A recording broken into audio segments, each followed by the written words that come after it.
ഏറ്റവും ഇഷ്ടമുള്ള കുറച്ചു പേരുടെ പേര് പറയാൻ പറഞ്ഞാൽ എത്ര പേരുകൾക്കൊടുവിലാണ് നമ്മളെല്ലാം നമ്മെക്കുറിച്ച് ഓർക്കുന്നത്.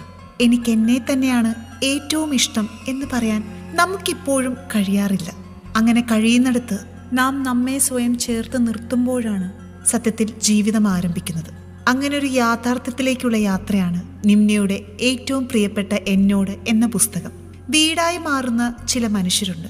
സന്തോഷങ്ങൾക്കും സങ്കടങ്ങൾക്കും വഴക്കുകൾക്കുമൊക്കെ ഒടുവിൽ നമുക്ക് നമ്മളായി ഇരിക്കാൻ കഴിയുന്ന ചിലയിടങ്ങൾ. അങ്ങനെയുള്ള മനുഷ്യരിൽ നിന്നും ഉണ്ടാകുന്ന ഏറ്റവും വേദനയേറിയ മുറിവുകളെ എങ്ങനെയാണ് നേരിടുക എന്ന ചോദ്യത്തിന് നിമ്ന എഴുതുന്ന വളരെ മനോഹരമായ ഒരു മറുപടിയുണ്ട്. ഒരാളെ വെറുത്തുകൊണ്ട് അയാളെ മറക്കാൻ പറ്റില്ല. നീ അർഹിക്കുന്നില്ലെങ്കിൽ പോലും മനസ്സുകൊണ്ട് ഞാൻ നിനക്ക് മാപ്പ് നൽകിയിട്ടുണ്ട്. എനിക്ക് വേണ്ടി എനിക്ക് മുന്നോട്ട് നടന്നേ മതിയാവൂ. വെറുത്തുകൊണ്ടല്ല, പുതിയ തീരുമാനങ്ങളിലൂടെ കാഴ്ചപ്പാടുകളിലൂടെ നമുക്കെല്ലാവർക്കും മുന്നോട്ട് നടന്നേ മതിയാവൂ. ഏറ്റവും പ്രിയപ്പെട്ട എന്നോട്, നിമ്ന വിജയ്.